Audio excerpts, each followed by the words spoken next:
one thinks of this magnificent country, one cannot help but envision the Wanli Chancheng, the Great Wall.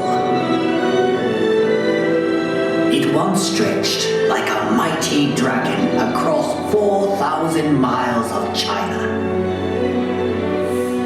Welcome, I am Li Bai, a poet of the Tang Dynasty, and I have returned to share with you reflections of my beloved China.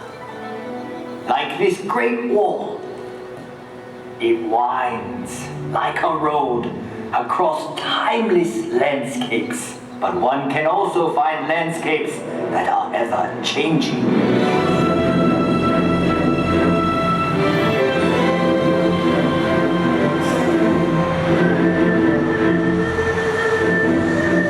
Shanghai, a city forever reinventing itself. Vibrant, sophisticated, romantic.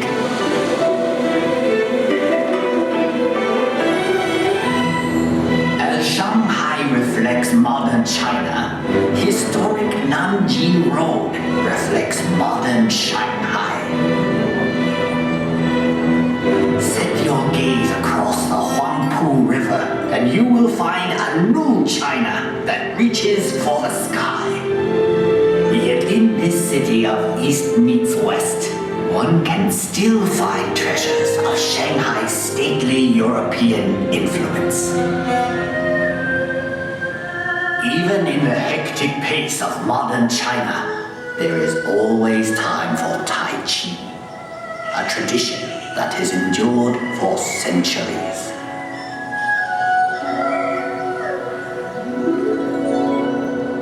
Up here on Huangshan, at the Sea of Clouds, painters and poets like myself have been inspired for generations. In China, we say a poem in every painting, and a painting in every poem. We have had a long history. Much of it has been recorded in this fashion. However, it may be said that the history of the Chinese people is not written in ink, but with water. The mighty Yangtze River.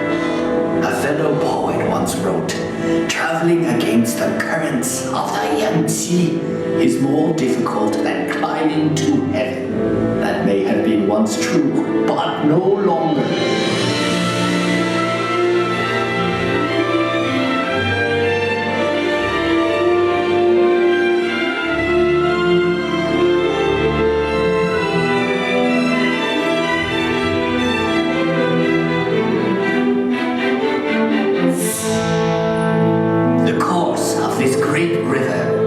Mountains and valleys touches the lives of 500 million Chinese.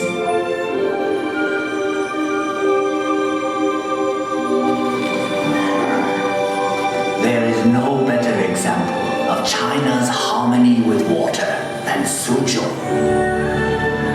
This ancient city sits on the longest man-made waterway in the world. When Marco Polo traveled this way, he called Suzhou the Venice of the East. I suppose if I had traveled to Europe, they would now call Venice the Suzhou of the West. So vast is China that even within her borders are many exotic lands and contrasts. From the serenity of Heavenly Lake to the busy night market of Urumqi. Here one discovers that Xinjiang province is home to many ethnic peoples with their own unique customs and their own unique cuisines.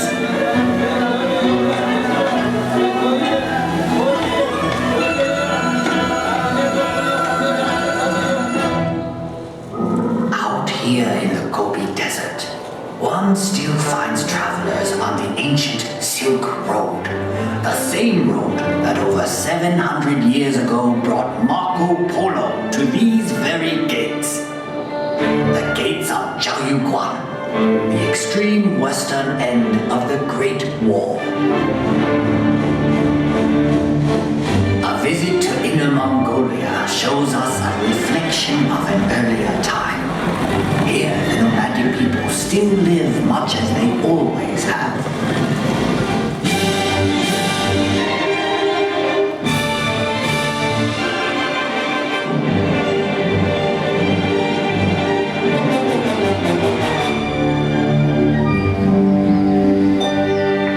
Far to the south is Yunnan Province, home to many of China's national minorities.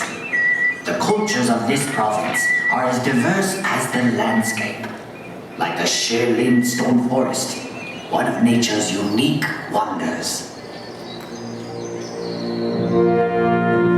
In the far northeast is Heilongjiang. Although winter here can last 6 months, the people celebrate by carving magical sculptures of ice.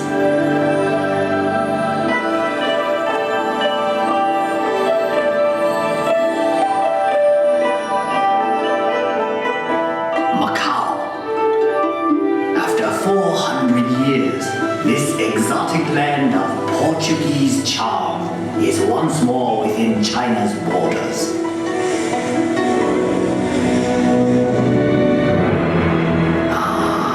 Hong Kong, one of the most exciting cities on earth. A city steeped in Western culture, but still uniquely Chinese.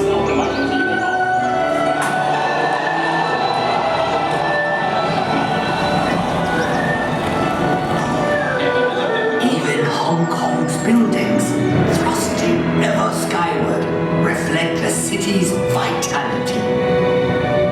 Hong Kong, ever on the move. Yes, the Chinese landscape changes swiftly, but one can also find enduring legacies that reflect our past. Everywhere one sees our history. Ancient treasures like the Nine Dragon screen reflect our traditions. Dragons were a powerful symbol of the emperor's authority. For centuries, the tombs of China's emperors have been watched over by these remarkable warriors of terracotta and these figures of stone. And for 800 years, this intersection of 3 rivers has been protected by a silent sentinel, the giant Buddha of Lishan.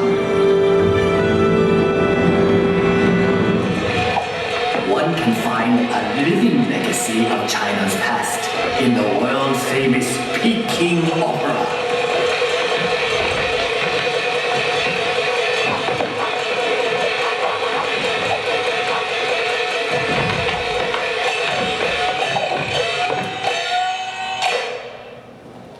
In the center of Beijing is perhaps China's greatest legacy, the Forbidden City. Imagine courtyards that could hold 100,000 members of the imperial court.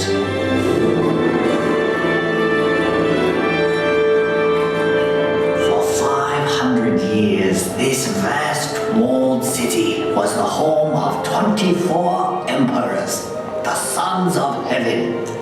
But today, all the world can pass through this gate.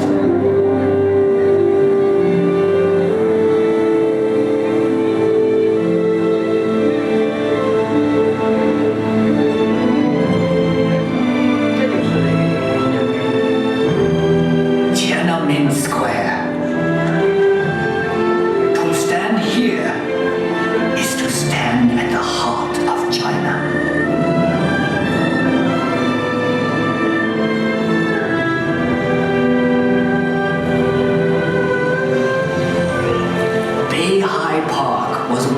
playground for the Emperor, but now it is a playground for all of China.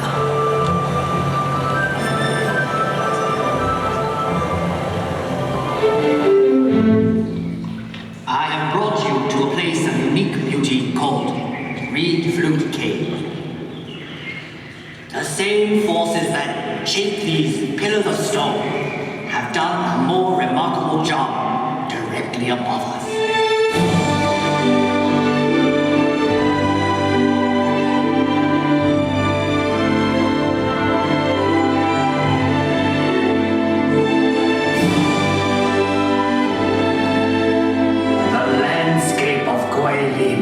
Is unsurpassed in all of China.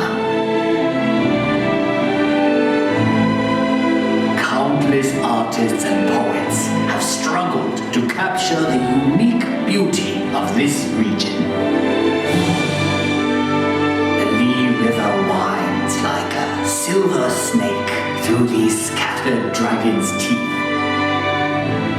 I once wrote, "Whoever looks on this loses himself in eternity."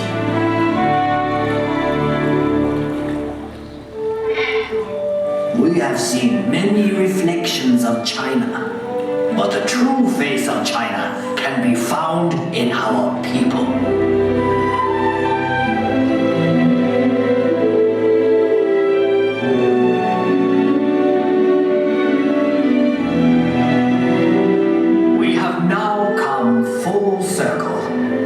Sadly, that means this is where we must part. But I hope you will return to China someday. A wave of the hand now, and I am gone. Lowering my head, I dream that I am home. Until we meet again, Zaijian.